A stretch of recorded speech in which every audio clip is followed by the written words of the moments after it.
Malam itu, di tengah pesta kembang api di perjamuan ratu, seorang pemain musik tiba-tiba mengambil sebuah pedang di balik alat musiknya dan matanya berubah hitam. Lalu, dia mendekati wanita cantik itu dengan senyumannya yang mengerikan hingga membuatnya kaget dan berlari ke tengah kerumunan. Kemudian dia melemparkan pedangnya hingga menusuk dada wanita cantik itu dan membuatnya terkapar sebelum pergi meninggalkan tempat itu melalui atap.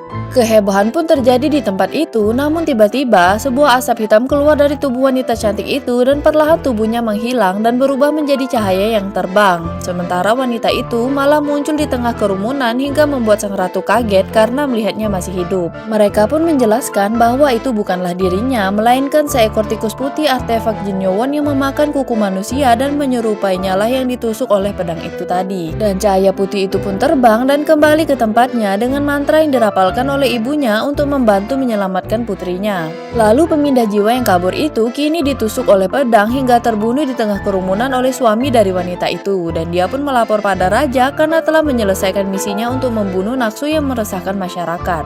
Setelah itu, dia berdiri di tepi danau tempat kekasihnya meninggal 3 tahun yang lalu. Dia pun menjadi galau karena mengingat kembali semua kenangannya bersama kekasih yang sekaligus menjadi gurunya itu. Dia pun mengingat semua kebersamaan mereka dulu sambil merelakan kepergiannya bersama hilangnya rumor yang beredar itu. Tepat saat ketika dia mengenang saat-saat terakhir kebersamaan mereka, dia mendengar namanya dipanggil oleh seorang wanita, dan samar-samar dia melihat wanita itu. Wanita itu menyentuh pipinya dengan lembut dan memeluknya untuk menenangkannya.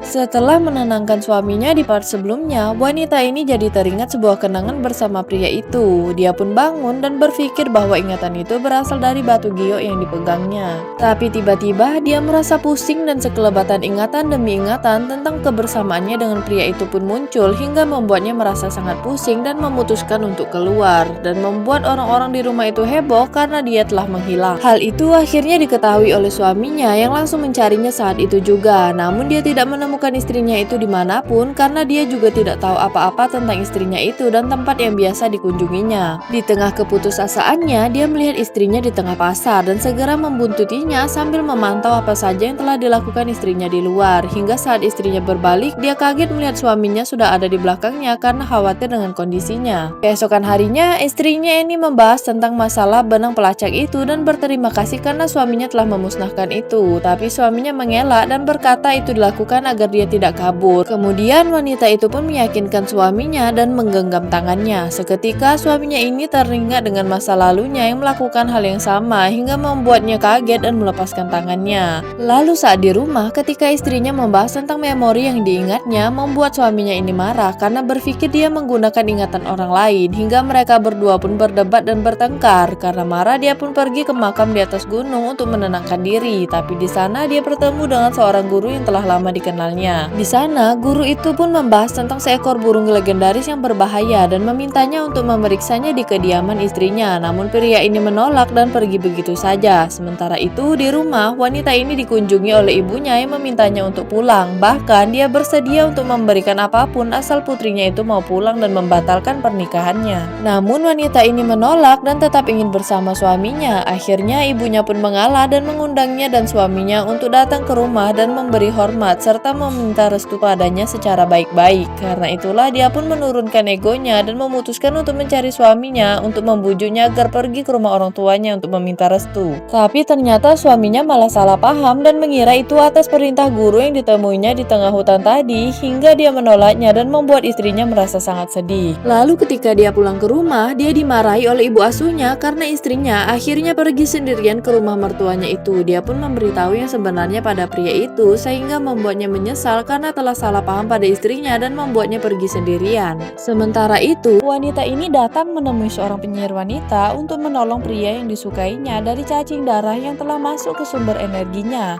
Dia bahkan mengancam dengan mengatakan akan membuktikan bahwa putrinya saat ini adalah putri yang palsu, sehingga membuat wanita itu marah dan memukulnya hingga pingsan. Di saat yang sama, putrinya yang sedang mereka bicarakan itu tiba untuk berkunjung ke rumahnya dengan membawa hadiah dari keluarga suaminya sendirian. Lalu ketika dia akan menyapa ibunya, tiba-tiba suaminya muncul dari belakang wanita cantik itu. Pria itu datang dan merangkulnya, bahkan mengucapkan maaf dan berterima kasih atas undangan mertuanya itu sehingga membuat istrinya kaget dan merasa sangat senang. Mereka bertiga pun mengobrol sambil minum teh di rumah keluarga wanita itu. Lalu dengan basa-basi, akhirnya pria ini memutuskan untuk menginap di rumah mertuanya dengan alasan baru pertama kali berkunjung dan bersedia untuk tidur di mana saja, padahal dia memiliki tujuan tersembunyi. Sementara itu, pelayan dari wanita yang dikurung tadi menemui seorang pemuda yang ingin ditolongnya itu untuk mengadu karena majikannya belum pulang. Sampai saat ini juga, setelah mendatangi seorang penyihir wanita, dia juga memberitahu sebuah rahasia tentang putri dari penyihir wanita itu yang ternyata adalah orang yang dikenalnya, dan memintanya untuk memanfaatkan rahasia itu untuk bertahan hidup dari cacing darah yang menggerogoti sumber energinya. Setelah menyampaikan pesan itu, pelayan itu pun memohon agar pemuda itu menyelamatkan puannya. Sementara wanita itu masih pingsan dengan tubuh penuh luka dan dikurung di ruang bawah tanah. Dia terkejut karena ternyata penyihir wanita itu memang sudah tahu siapa anaknya yang sebenarnya dan menyelamatkannya dari kematian 3 tahun yang lalu.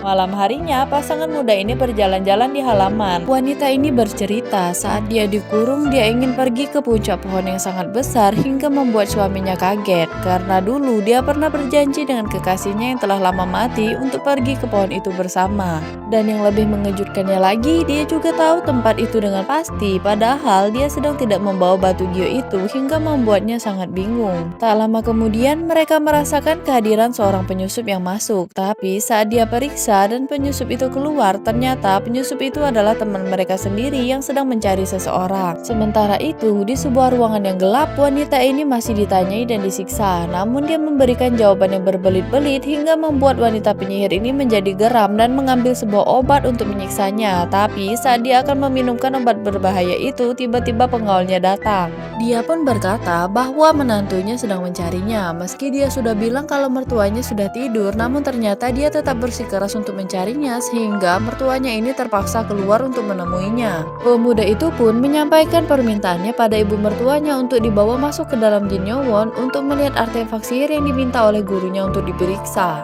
Sementara temannya beserta istrinya tadi menyusup ke ruang bawah tanah yang gelap tempat dia dikurung dulu untuk menyelamatkan wanita yang dikurung tadi. Dan benar saja, ternyata wanita itu benar-benar ada di dalam ruangan itu dengan kondisi tubuh penuh luka. Dia pun segera membawanya keluar dan kabur dari tempat itu. Sementara suaminya ini menyibukkan ibu mertuanya untuk memperlihatkan artefak sihir yang sangat berbahaya. Di sana dia meminta menantunya untuk mengembalikan putrinya dan mereka pun berdebat sebelum akhirnya dia meninggalkan tempat itu dan pulang bersama istrinya. Setelah berhasil menyelamatkan wanita itu memberitahunya sebuah rahasia yang sangat mengejutkan tentang putri penerus penyihir wanita tadi yang ternyata adalah orang yang dikenalnya dan sudah mati 3 tahun yang lalu, namun diselamatkan dan disembuhkan. Tapi jiwa yang berada dalam tubuh itu dan juga wajahnya adalah wajah Naksu yang ditakuti oleh semua orang.